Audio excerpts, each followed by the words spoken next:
Many of the aspirants have a doubt how to start the preparation of UPSC because the syllabus of UPSC is quite vast.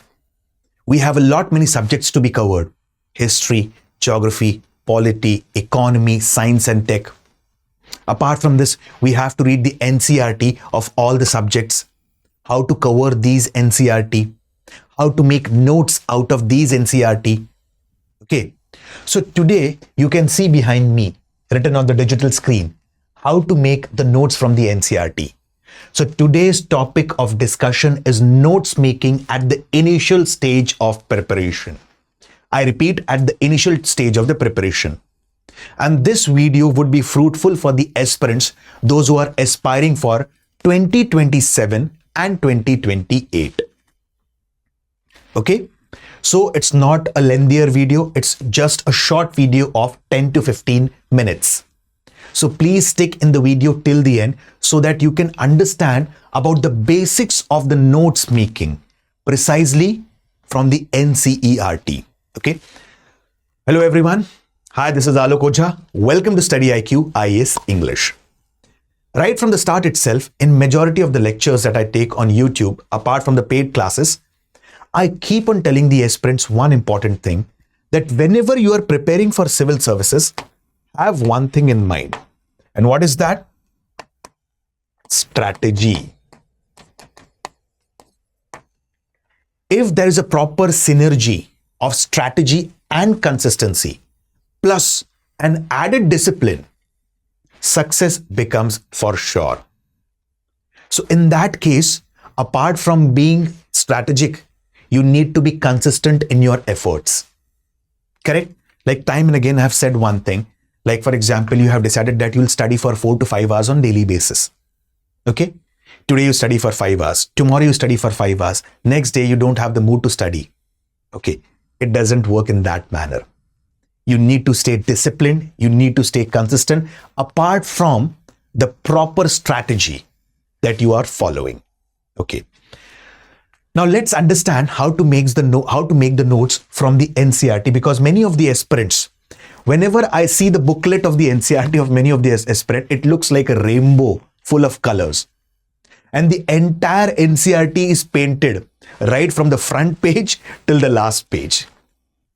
So is it necessary to paint the entire NCERT? How should we read the NCERT? And then how should we go for making the notes of the NCERT? We'll discuss now. Okay. In my personal suggestion, there should be 3 readings of the NCERT. I repeat, 3 readings of the NCERT. In the very first reading, just read the chapters randomly without highlighting any of the facts. For example, if you're reading an NCERT related to medieval Indian history, just go through it. What was the role of slave dynasty? Do not try to memorize. Do not force yourself to understand the concept. Just go through the words. Like when you read the slave dynasty, you'll come across different terminologies such as Ikta system, Turkani Chahalgani or Chahalgani system. Don't force yourself to memorize these words. Don't highlight these words in the first reading. Just go through them. First reading. Second reading, when you are reading the NCERT, now for the second time, identify and highlight the important points. Okay. Just now I gave an example of slave dynasty. In slave dynasty, suppose you are reading Iltutmish. So in Iltutmish, there was a system called as Ikta system. Just highlight Ikta system. After highlighting Ikta system, okay, do not copy it as it is. Read it. After reading it, write down the crux of the Ikta system. Very simple word. Rather than paying salary in cash, the governors or the Iktadars or the nobles were given a piece of land. Simple words, giving a piece of land in lieu of salary. Ikta system. Just mention that. So here you need to focus here on keywords. So the point here is keywords.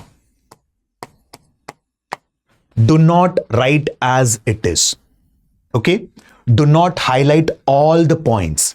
just highlight the keyword, just highlight the terminology. Okay? After making the notes, what happens? While going for third reading, try to recollect the notes that you have written. Go through all the topics that you have written, rather it be ancient India, medieval India, or modern India. So this is for the initial stage of the preparation, 2027 and 2028. So first reading, just go through books. Just go through random reading. No need of memorizing, no need of highlighting. Second reading, highlight the important facts, highlight the important terminologies. Please do not paint the NCERT right from the first page to the last page. And the third reading, just go through the notes that you have made after highlighting the key terminologies. Now, how to make the notes here? Coming to the second point. Okay, first thing, use bullet points, create headings and subheadings, convert wordy information into mind map and flow charts. Leave space for additional information. Now let's understand about this. I'll give you a small example about how Siddharth, he became Buddha. Okay? Now, listen to me for the next 2 to 3 minutes. Buddha's original name was Siddharth. Okay, his father's name was Shuddhodhan, his mother's name was Mahamaya. Shuddhodhan was head of a Sakya clan at Kapilavastu.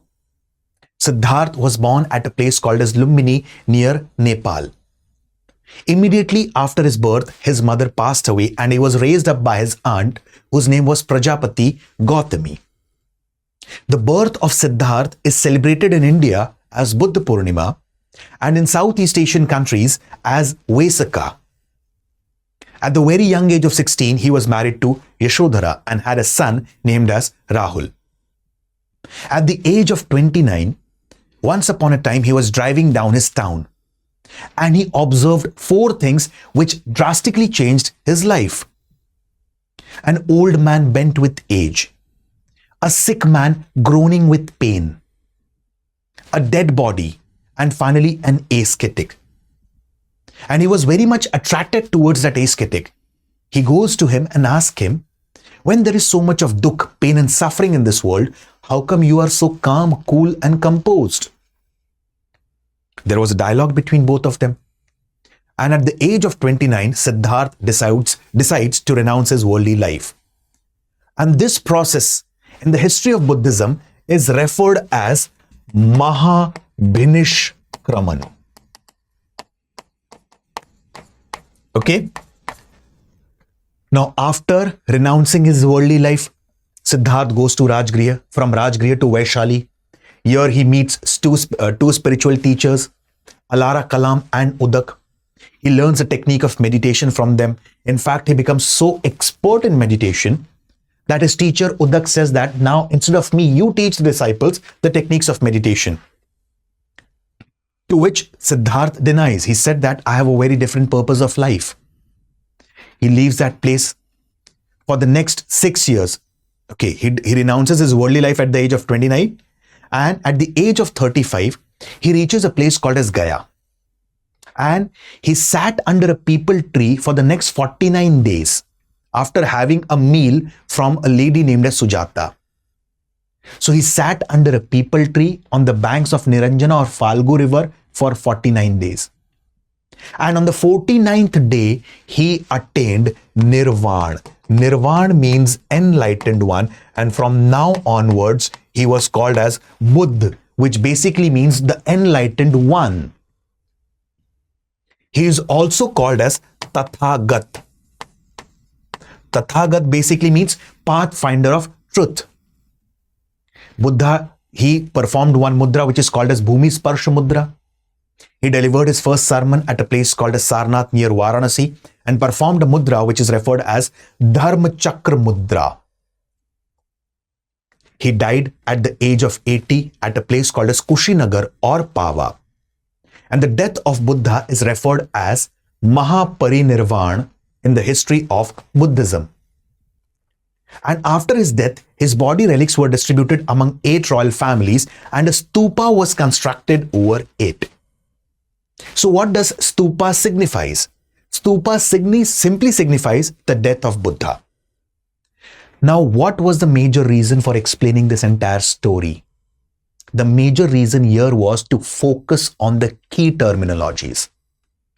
Mahabhinishkraman, Nirvan, Buddh, Tathagat, Sakya Muni, Mahaparinirvan. So all these are terminologies. So convert them into mind maps and flow charts. Now what is flow chart? I've told you the entire story. So make a flow chart. Birth of Buddha, death of his mother, raised up by his aunt. After that, marriage to Yashodhara, 4 great sites, moving to Rajgriha, Vaishali, then Bodh Gaya. Make the flow charts. It will help you understand the concepts. Rather than understanding the concept, it will help you retaining those concepts. And apart from these, leave additional space for what? Additional information. Leave space for additional information. I'll explain that in the further part. Now, what are the techniques here? First, summarize in your own words. Do not copy as it is. Okay. If it is written in the NCERT, Mahabhinishkraman basically means the renunciation of the worldly life that was undertaken by Buddha at the age of 29. Just write in small. Mahabhinishkraman, renunciation in bracket 29. That's it. Short. Use abbreviation and mnemonics. Okay, I'll give you a small example. Like Delhi Sultanate, there were 5 dynasties which ruled over Delhi Sultanate consecutively, one after the other. Slave dynasty, Khilji dynasty, then specifically Tughlaq dynasty, Sayyid dynasty and Lodi dynasty. Okay, so try to use some kind of mnemonics that will help you. So slave dynasty, use the word some. Then Khilji dynasty, kings. Tughlaq dynasty, can't. T here, can't, not C, T. Okay, can't. Some kings can't sleep at, some kings can't sleep late. So S stands for slave, K stands for Khilji, T in the can't stands for Tughlaq, S stands for Sayyid and L stands for Lodi. So use these kind of mnemonics. Okay, incorporate different colors. Use the material that is exam relevance. Please do not note down all the facts. Note the facts which are important from the exam perspective. Like Mahabhinishkraman, a terminology has been asked in exam. You can Google it. In the prelims examination in the previous years, there has been a question, what is Tathagat? Means pathfinder of truth. Note that point. There has been a question in the prelims examination, what is the significance of Bhumi Sparsha Mudra of Lord Buddha? So only note those points which are relevant from the exam perspective. So just go through 5 to 7 years of the PYQs of UPSC so that you can understand where to focus more. Okay?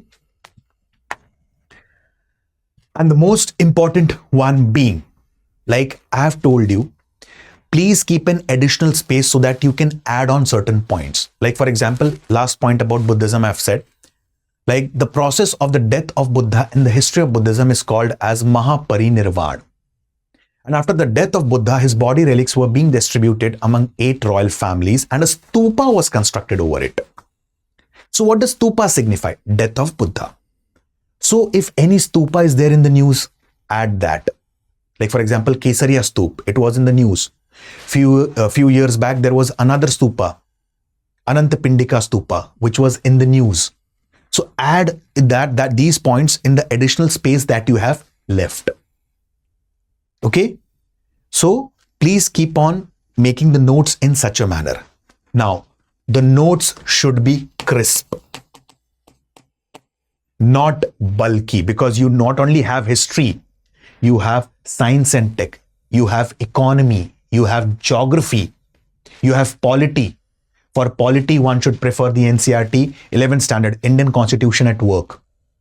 Economics majorly 9th, 10th, 11th and 12th. 11th and 12th is major one, micro and macroeconomics.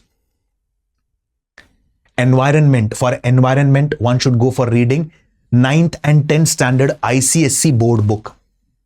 Okay. For history, all the NCERT and major, apart from the NCERT, 11th and 12th standard Tamil Nadu state board book. Okay. So your notes should be crisp. Crisp basically means that if you want to revise a particular chapter, it should be completed maximum within 15 minutes. I'm saying maximum.